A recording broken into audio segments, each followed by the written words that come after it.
And thank you for summing up that first 100 days of Cyril Ramaphosa very neatly.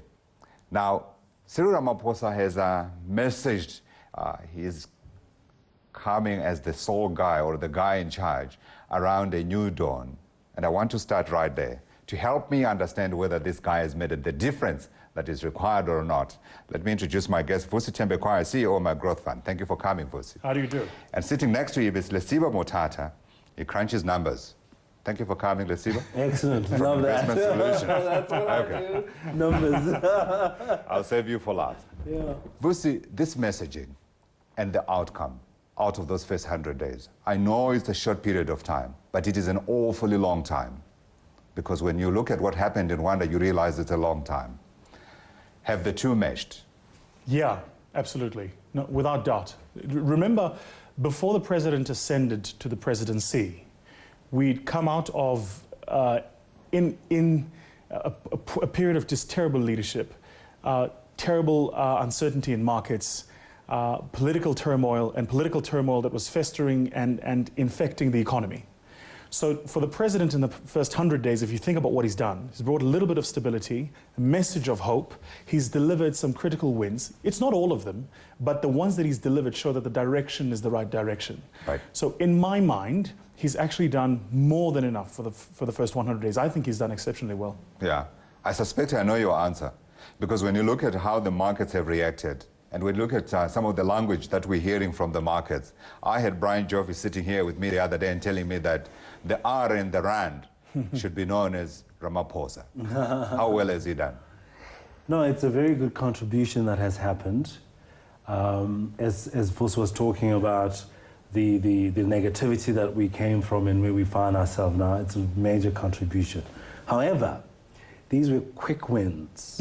And for whom much is given, and I'll argue Ramaphosa much is given, just from his career, you look where he comes from, one could argue that the position that he's in now, it was almost meant. I, as a young man, had in my room his picture. Say, this is the leader I want to aspire to and become. So much is given to him, but much more is required. How has he done in 100 years? Okay. The needs are bigger than what we have right now, and I think much more is needed. Much more is needed. This is not sufficient. Sure. If you were to mark him out of the work that he has done, what would you give him? Well, a number between 0 and 10, I mean, it's very difficult to get to those, numerics, but clearly it's more than 50%. But the needs of this country, especially the economic needs, are much bigger and deeper than what I see is beginning to ensue. Right. I took heart in seeing what was put out in the budget. And I also took heart in seeing the reform agenda that was put out. However, I'm not seeing a follow through. Yeah. Is it a lame duck situation? Yeah. Or is it a new dawn? I'm not so sure whether it's a complete new dawn.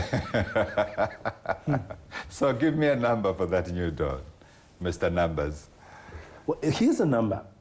We were at Soweto late last year, where he issued a speech and said, I want to achieve 3% GDP growth, and I want to bolster economic confidence around business people, etc. And that's what has ensued. And he said he wants 3% growth. So the number is 3%, but he does well. In the February budget, and they say this is how you get it. So they break it down. Potential growth is 1.5%. Yeah. You can get 0.6 if you do reforms in labor, if you do transport reforms, if you do tourism, etc. They build it up nicely to 3.7. Right. What's the number? 3.7. That's what we need to get to. Right. But I'm hoping that the council is receiving, which is a good one. Yeah. Because Trudy Mackay is going to add a lot of value to that conversation. If we can get to that level in the medium term and also achieve the $100 billion of foreign direct investment planned, those are the numbers. It's 100 and 3.7. Okay. I see you're running away from giving me a number. I'm going to come back to you, and I still want my number, so you're not going to escape. I can tell you that. Vusi, from your perspective. A 9. out of 10? Easy. I work in capital markets. I work in the alternative asset classes. I'm telling you now, I travel the world and I'm talking to investors. The conversations are very different, right? And this is the thing about South Africans is we need to be careful not to be so stuck in our own reality. We lack context. Yeah. From a global context, people are saying you finally got a leader that gets it. Yeah, your economy is not growing at the rate at which it needs to grow, but the beginning and end of things is leadership. It begins and ends with leadership. Yeah. You've got a leader that says, here's the message, here's the direction, here's where we're going, and here's how we're going to do it. Yeah. Just think about just this past week. What have we discovered this past week?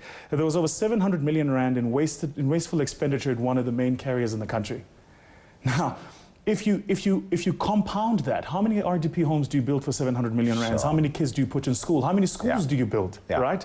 So what you've got here is a guy who in 3 months has done a phenomenal. Is there more to do? Yes. Okay. I mean, and for me, by the way, here's what I think. I think the number for the first 100 days is X, but I don't think that'll be the number going forward. Right. Because I think, to your point, the wins we've seen have been fantastic wins, but they've been quick wins. It's been shuffle here, move here, do this, put this in place, and achieve these things. Yeah. And we mustn't forget this guy is preparing for an election. Quite. Absolutely, right? So there's the exuberance of that as well. There's the need to be seen. To these are the walks we're seeing every single morning, which are fantastic. Get a nation walking. This is good. You summed up very neatly what the foreign investors are liking about Cyril Ramaphosa. Yeah. What about as a person who's got money sunk into South Africa's economy here? What are you liking? And then I also want to talk to you about what you are not liking. Yeah. So, look, here's been our challenge. You only build sustainable enterprises by building growing economies. Right. The problem with the South African economy is structurally it's oligopolistic. 55 million South Africans living in this country, 83% of them Black African. There are 4, maybe 5 major banks, 6 large clothing retailers, 7 large mining houses. Nowhere else in the world is that the case. The Kenyans have 44 million people living in Kenya, 40 banks. Right.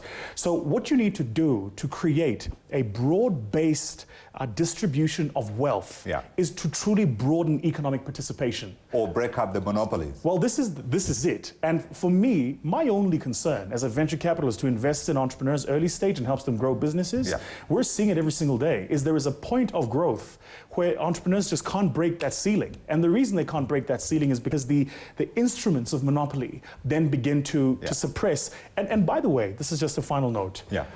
Business by its very nature is competitive.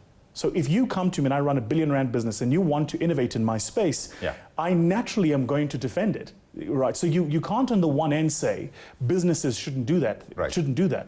What you have to do is you have to build an economy that grows at such a rate that it can absorb these entrepreneurs building new businesses. That we're not doing because of the labor regulation situation, which for me, if he addressed that, just that alone, just a quick point on this.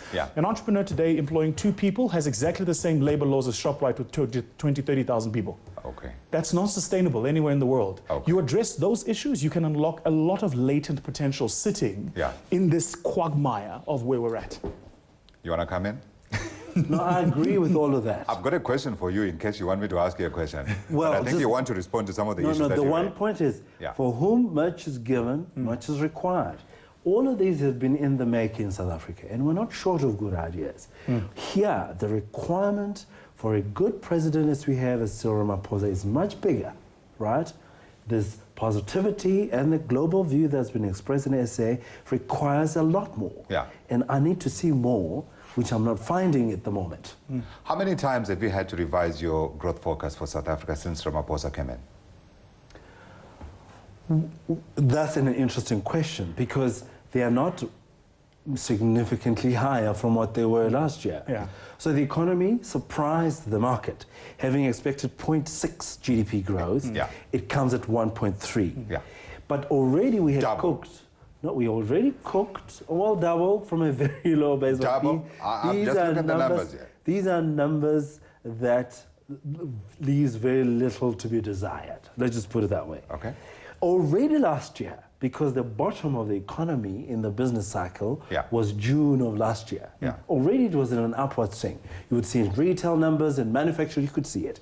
You are taking away his impact. Already the economy had rebounded in the middle of the year. Lesiba, I'd counter-argue and say that maybe the market had started pricing in Cyril Ramaphosa way before he came in. Well, maybe some people had seen that this guy had the right ideas, had the momentum, had the debate on his side to be able to go against Nkosazana Dlamini Zuma and crush it. It was a very difficult situation, right? We could see it in how our managers were positioned. It was a half-half, binary situation. Some said he's going to be Cyril, and some said he's going to be the alternative outcome. But what do markets do? What do markets do? You tell me. You know what markets did do. Better. So, but the point I'm making is, all this information was already in the making from mid-year last year. The economic momentum was already set in the midst of negativity. So what am I expecting in growth going forward? Only 2%. And that's the number that was already put out in October. In other words, for whom much is given, much is required. I need to see how he's going to get 100 billion. I need to see how he's going to get to 3.7%. So my producer is saying, he says I should ask you, are you a DA member? No, but in fact, yeah. I take that back. We got to have a contribution to good things. Let's see, I take it back. Let's look at what is done on the state-owned enterprises and what, well, by extension, what Praveen has done, because he's doing it at the behest of, and we know they do discuss these things. Has he done enough, in your view, to fix the rot that we have in that sector? No, it's not enough. Quickly, tell me why. Because, as we heard, we still have a state-owned enterprise, SAA, that's bleeding money in a tough way, right? Yes, you put leadership, but those are quick wins. If you ask me to put a board together, that makes sense. It's quick win. What should he have done? More. In other words, let's see a business plan. Let's commercialize this outcome. He has put in the people who are going to come up with a business plan. Well, it's been a while now, right? It's been a while. Where I'm sitting now, the balance sheet of this economy being bleeded, right? What's happening? We still continue to have guarantees that are put out to state-owned enterprise. I haven't seen a plan that's changing that outcome. Not at this point. You can't divorce structural bureaucracy from time period of evaluation.